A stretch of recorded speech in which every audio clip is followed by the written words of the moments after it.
Hornby's Class 60 is fast approaching 20 years from its original release.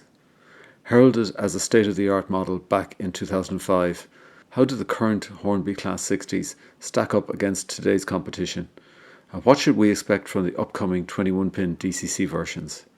It's time to take a closer look.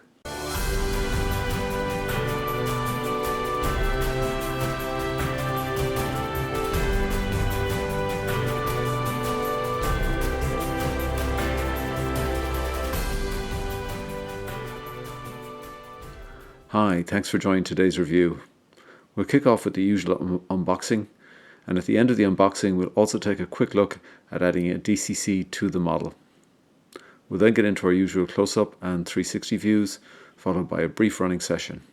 In the summary, we will look at the entire Class 60 range that is currently available, and also consider the upcoming 21-pin DCC versions. We'll then finish off with our usual scoring and final recommendation. Okay, let's get underway. Okay, we've come to the unboxing for this Class 60 from Hornby, which I've just got in from Kernow. I guess the big thing for me with this was I was able to pick this up from Kernow as a new model for the princely sum of £134.99 versus a recommended retail price which would be over £220 and typical price which would be around £206 if you were to buy it from most of the retailers. So £134 is a significant reduction in price for what I believe to be a pretty good model. I have owned some Class 60s in the past.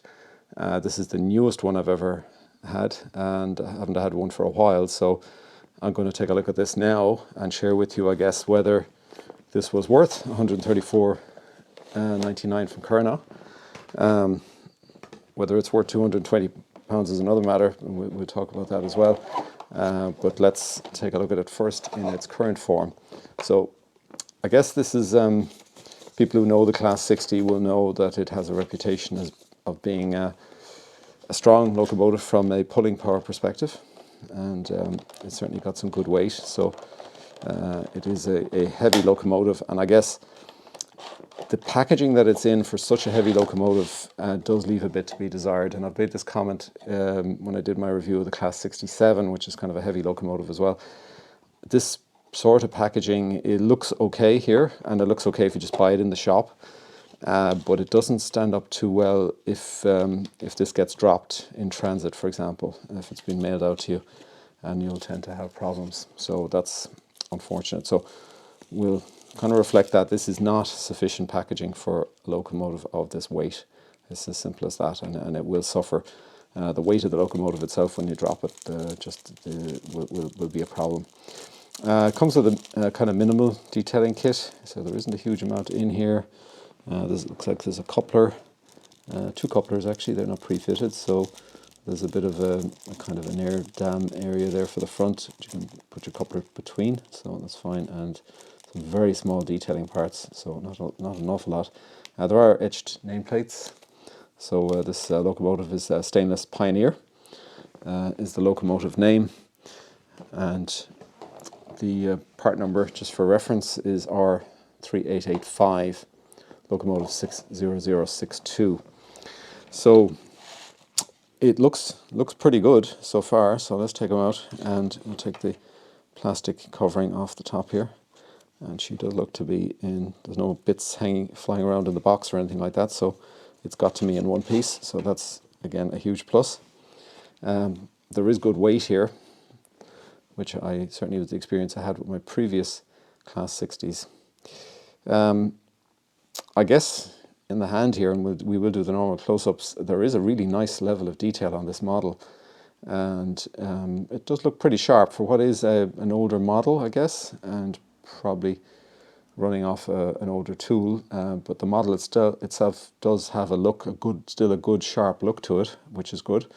I think the red color is good, and the registration of the overall paintwork, the grey and the yellow pieces, the DB livery is clean, really, and even the Stainless Pioneer name looks really good. It looks like an etched nameplate's already been installed, so I don't even think I'll need to bother there. It does have the sprung buffers on both ends, which the previous versions of this have had. which is good to see. There's nice underbody detail, some really amazing detail here, some fantastic engine detail behind the grille work here, and you probably can't quite pick it up, but it really does look spectacular, I must say, and I don't remember noticing that before.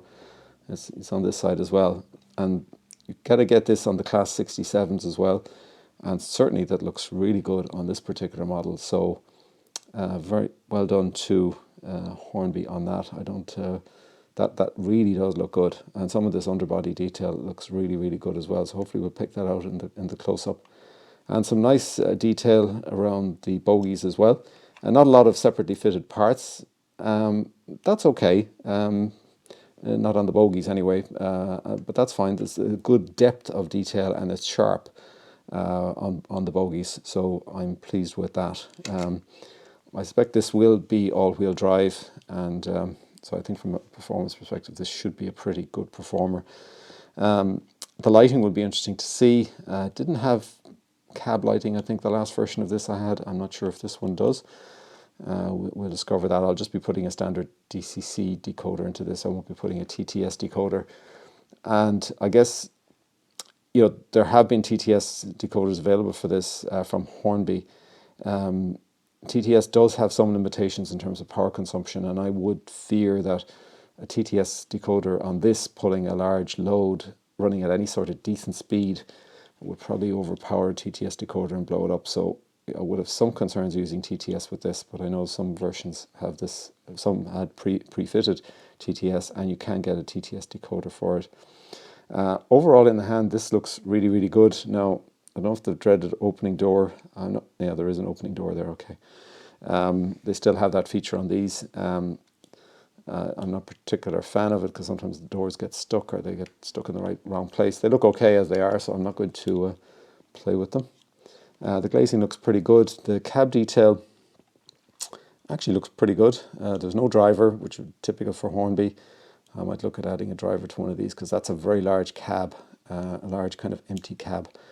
So I may even end up adding a driver, but I don't see any little LED light in there, so I suspect there's no cab lighting, which again would be kind of typical for this type of locomotive from Hornby. And they are limited by having 8-pin DCC, they don't have 21-pin DCC.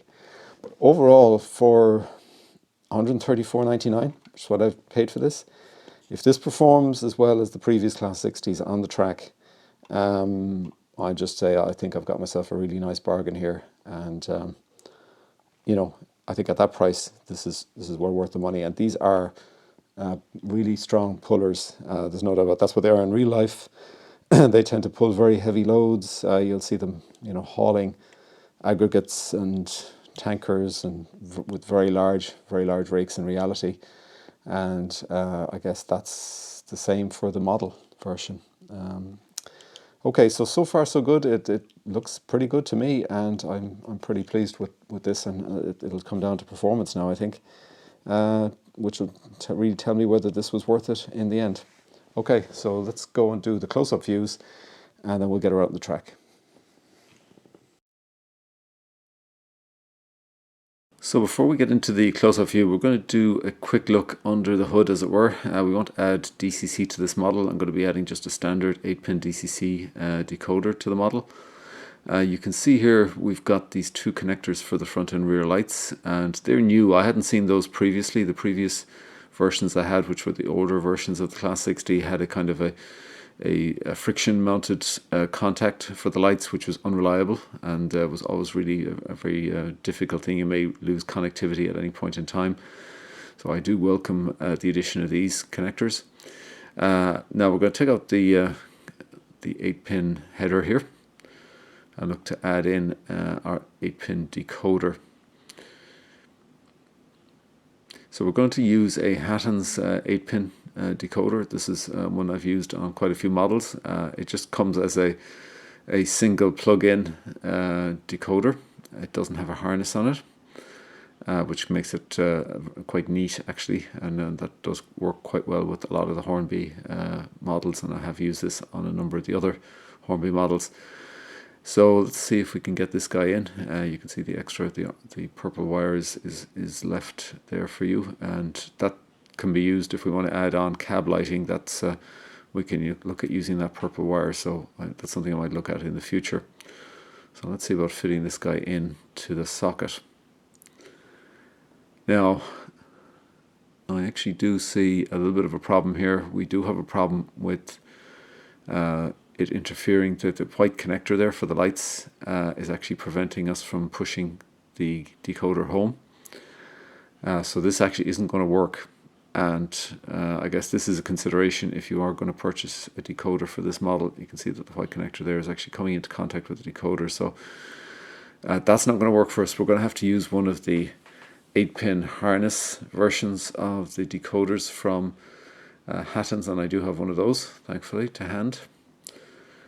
So we're going to try that out instead, and that will fit in fine, just fine. And I guess this is the same configuration you'll have if you get the TTS decoder from Hornby. That does come in a harness form like this, so you won't have that issue with colliding with that white connector there. I think the other point to make is this does not have train mode operation, so you can't disable the rear lights, marker lights, when you're running in a train type configuration. One way of perhaps doing that is plugging out the connector for the rear lights.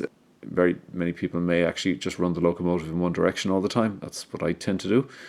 So that actually would probably work for me. Obviously, if the locomotive is on its own and running around, then that'd be an issue because you won't have any rear lights. But that's just, I suppose, the only way you're going to be able to get that kind of train mode operation as things stand with the 8-pin version of this particular model. We'll talk about the 21-pin version later on. Okay, so I'm going to run with this harness connector. I'll put a bit of tape over this, and we'll get going for the running session with this configuration. Okay, so let's get into the close-up view. So we'll start at one end of the model and work our way across. So we're starting at the engine end, and there's a very detailed kind of engine view behind that grille there. This probably doesn't do it justice. You can just the light doesn't seem to be falling at the right angle, but there's a lot of detail in there. You can see the bogies. There's not a lot of separately fitted detail, but there's good depth of detail on those bogies. Again, you see some good grills on the top. You see a lot of extra detail here again under the underbody area around the tanks. You've got some labelling on the tanks. We've got the fuel gauge there, and another piece of detail underneath, and the next bogie. And that really nicely rendered stainless Pioneer, which just kind of effectively looks like a standard nameplate. Look, it's very good quality. And another nice grille here. And again, we've got the kind of bogies with, a sparse amount of separately fitted detail. There's, I think, separately fitted ladder there, but a good depth, as I say, and not bad at all. Here's the 360 view, which will give a better view of the roof there with the chimney at the front there. We've got the double horns front and back. You've got the separately fitted wipers there. So nice glazing and nice detail in the cab. Nice large detailed cab. The opening doors, and we've got the rear grills there, and again you've got that very nice engine grille at the back, which is a real feature of this model, very similar to the Class 67. And you've got the spring buffers, of course, and the lights. So it is a nice looking model, and I think some of the liveries are quite nice. Some of the newer liveries, I like this one, certainly the kind of GBRF livery. I do like the colours livery is quite nice as well on this particular model. So I think there's a good variety of current liveries available for it, and overall it's an impressive large looking model. So it will be probably the largest diesel that you have in your layout if you have one of these, physically large, and it has the kind of tends to have the performance to go with that as well. Okay, so now we're going to get into the running session. So there is a full version of this online. Now we're not running with any sound here, so we're just running with the standard model, though I've kind of upped the sound volume so you get the kind of effect of you hear the sound of the cars going over the rails, etc. And it does actually sound reasonably good in different shots. It's a good, powerful model in terms of pulling power. We're running with 10 Acura scale HYA wagons here. We could probably run with twice that number, and these wagons have a relatively high resistance, so lesser models do tend to struggle with them, and this is really no problem for this particular model. And as I say, you could easily run with a rake of 20 or so. and with adjustments. So all of these HYA wagons I did have to adjust, and you can look at my review on that particular wagon if you want to see what I had to do to them. So we're running at a reasonable speed here, and we will pick it up. The Class 60 was never a speedy model, so it does max out a relatively low top speed, and that's reflected in the model as well. So the model does have a representative top speed, tops out at around 65 to 68, I think was kind of the peak scale speed I was getting off this, which would be in line with the real life prototype. It does actually seem a little bit faster in the when I pick up the speed here, so it does actually seem like it's going faster, but it is only going at that sort of speed, albeit you have a lot of momentum there, a lot of heavy wagons, a heavy locomotive travelling at a reasonable speed. So it's a nice performer, and actually I do like it. Look, it is quite impressive. I do like to get it up to this kind of equivalent of 50 to 60 miles an hour. It does actually look pretty good on your layout. Sounds pretty good as well, even without any DCC sound. So quite a really good performing. But as I say, it's not a speed model, and it isn't that in real life either. So it is representative of the prototype from that perspective. I'm going to start slowing down now, and again, very smooth performance. No problems at all over the different point work, etc. So I don't think I got one. No, I didn't see any hint of derailment on this particular model at all. It was pretty flawless from that perspective. So either on radius 2 or radius 3, which we're running on at the moment. Now we're coming to a halt, so we're kind of slowing down the speed. We're slow now, and I'm going to bring it down to a real crawl for the last few inches before it actually stops. And I guess this is why people purchase a model like this. It's pulling power, it's this low speed ability that it has, and gives you a very satisfactory kind of running experience. And I'm not running with any sort of fantastic expensive decoder here either, so a very good running session.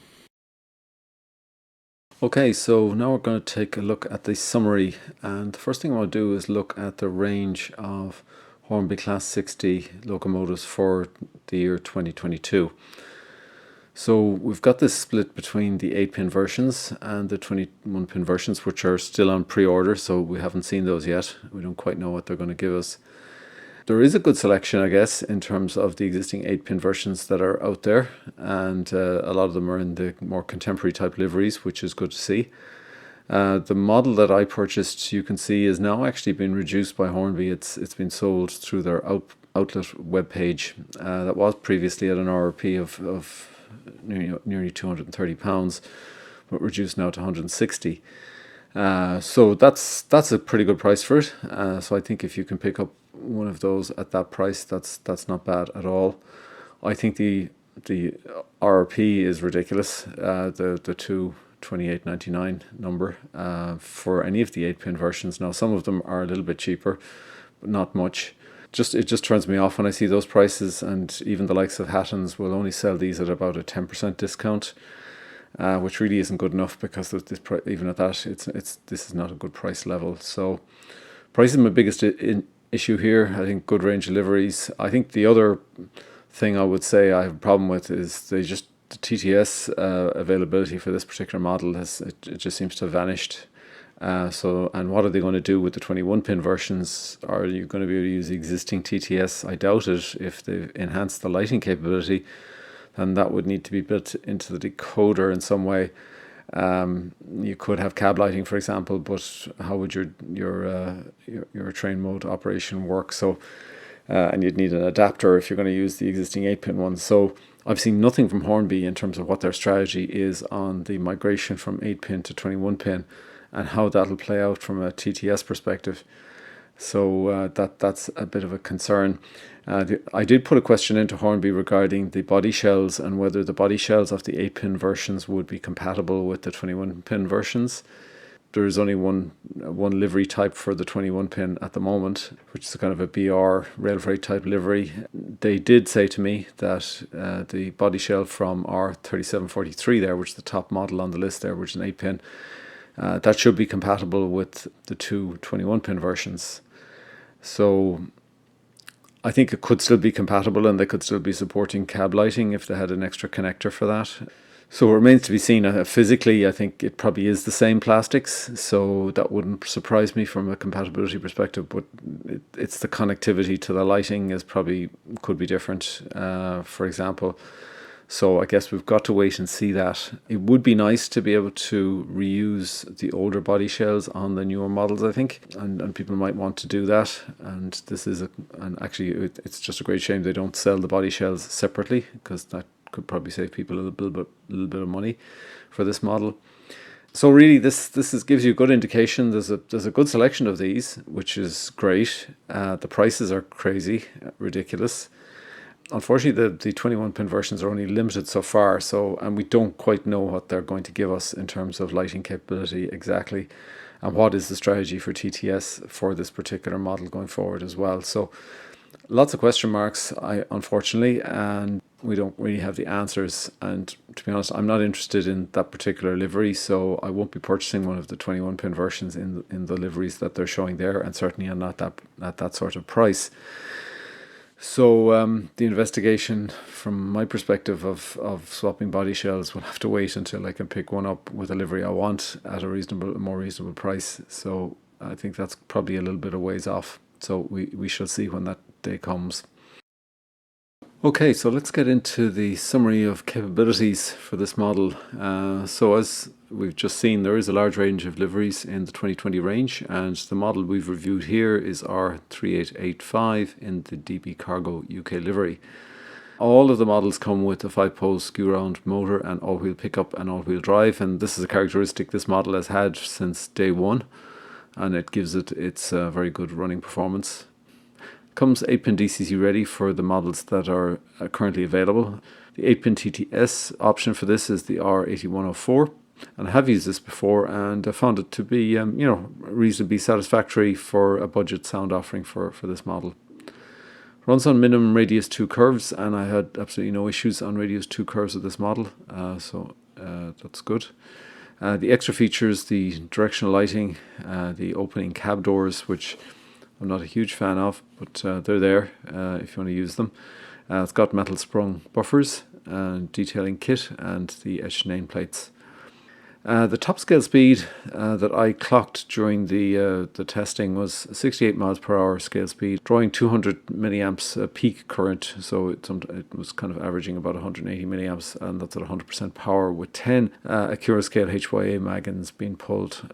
So that's actually pretty good. That's a pretty low current consumption for that sort of load, and given the weight of the model, which is 625 grams, so this has got a pretty efficient motor on it, and that kind of again plays into the good running performance that we've seen. The selling price varies from that special discounted version at 160.30 to 228.99 as a recommended retail price. You will get these discounted between 10-15% from retailers, so it does pay to shop around. Actually, you can certainly see them. Some of them maybe in the kind of 180 type region, 170 region. So, and I was particularly lucky to pick up the one that I got from Kernow at that very significant reduction. So I think it is worth just doing a bit of shopping around on this particular model to get something in a range which I think is more reasonable. And those prices are as of September 2022. Okay, let's get into the scoring. So the running performance I'm giving is a 9.5 out of 10. And I think it is a very good runner, and I think we've seen that. It's got fantastic pulling power. It's got good low-speed performance. I suppose just in the takeoff was probably where I felt there was just a little bit more coarseness, I would say, than I was kind of maybe hoping for. But overall, it's really good. I mean, so I'm being nitpicking there, and this is a really good performing locomotive. Appearance and detail is 8.5 out of 10. I think it sits pretty good. I mean, this was a good model in its day. It doesn't have this array of separately fitted parts all over the place, which in one sense is a good thing because it makes the model quite robust, and particularly for a model of this weight. And I think the detail level is good. That engine grille and the engine detail that's in there is really good. Some of the underbody detail is really good. It stands up well. It wouldn't have the lavishly detailed cabs that you'd see on newer models. The bogey detail probably wouldn't be up to the same level as newer models. So it isn't, in the 10 out of 10 category, but and for somebody who wants to put this in a glass case, for example, it's not that type of model. But I thought it's very good for what it is, and I really don't have a problem, and I wouldn't have any major gaps right now in terms of enhancements visually that I would be looking for. But I would be interested for people in the comments if there are things, particular gaps that you feel this model could do with in terms of just improving the visual appearance side of it. Then please put that in the comments. That'd be great.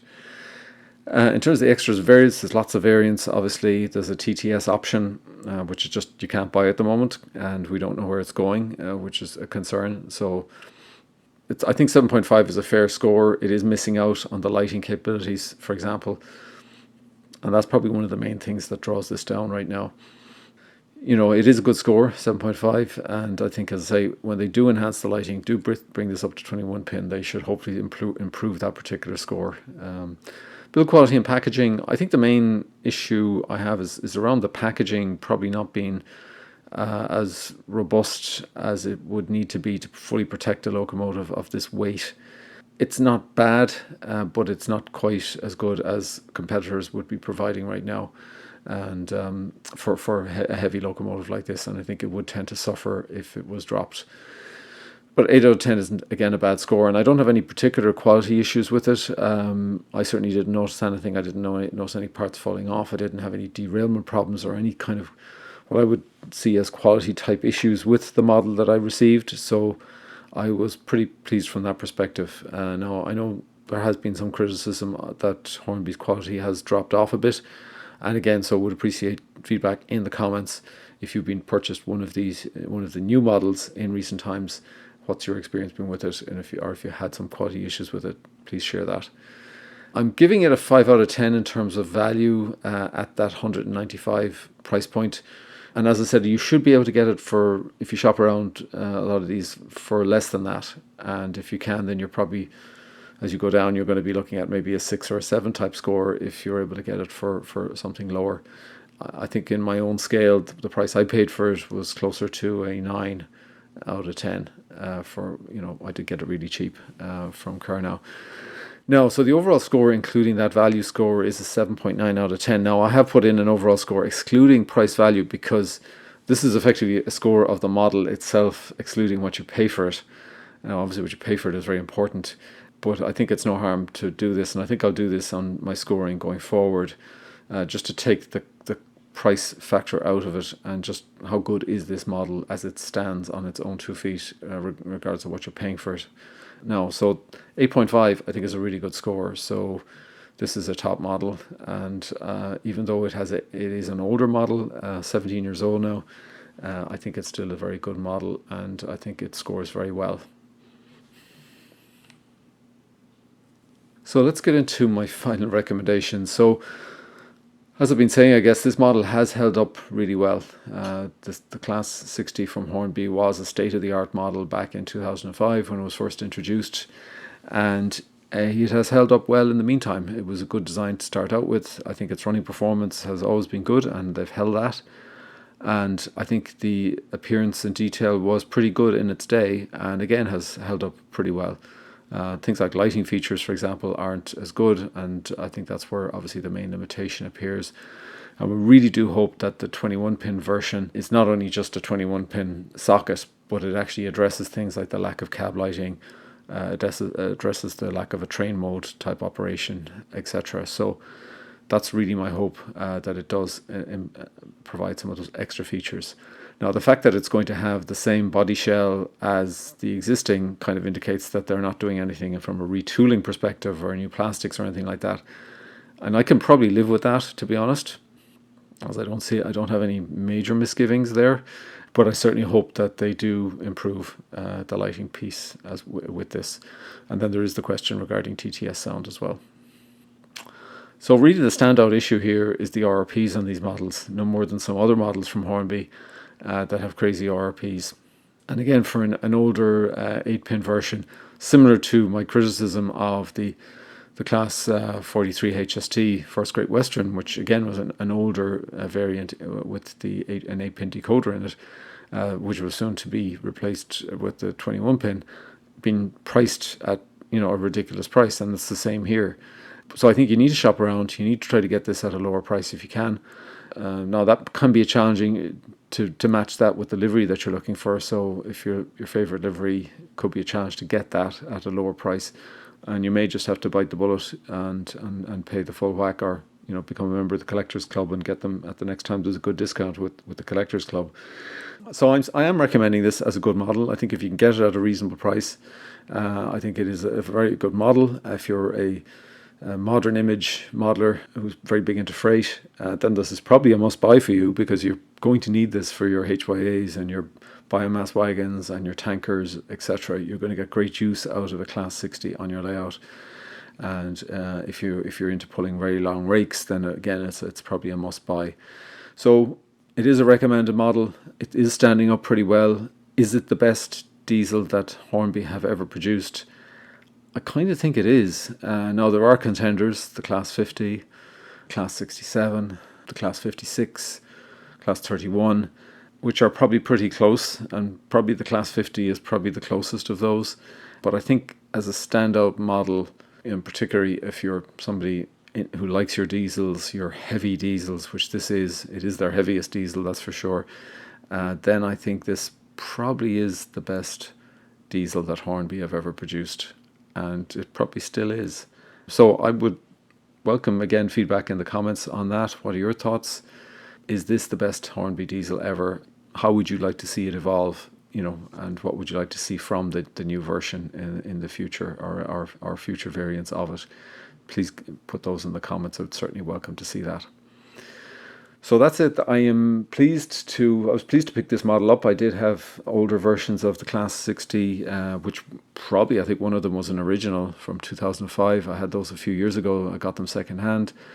They were a little bit rough around the edges. They'd been battered around a little bit, but they were good models and they did run well, and I was pleased with them. And I'm just sorry that I did have Class 60 TTS decoders, which I sold when I sold the models, and I'm really regretting that now, because I would have loved to have had one for this particular model, and perhaps another one. I certainly would consider buying another Class 60, and for this particular one, I think I'm definitely going to add cab lighting to it, and I'm going to add a driver into it. And the bogies probably could do with a little bit of weathering as well. I think they would benefit from that. I think that would pull out some of the detail on the bogies as well. So this is a keeper for me, and I would certainly consider one of the other liveries, either the Cullis livery or the GBRF, the standard GBRF type livery. I would be certainly interested in one or other of those, but I may hold off until they become available with the 21-pin decoders. So I am pleased with this model. I do recommend it, and I would certainly welcome people's feedback on the model. And any other comments you have regarding this particular model would be most welcome.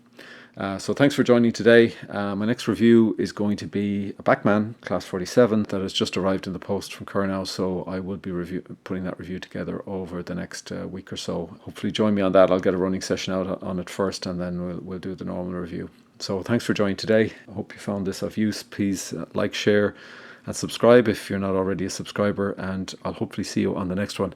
And in the meantime, take care and happy modelling.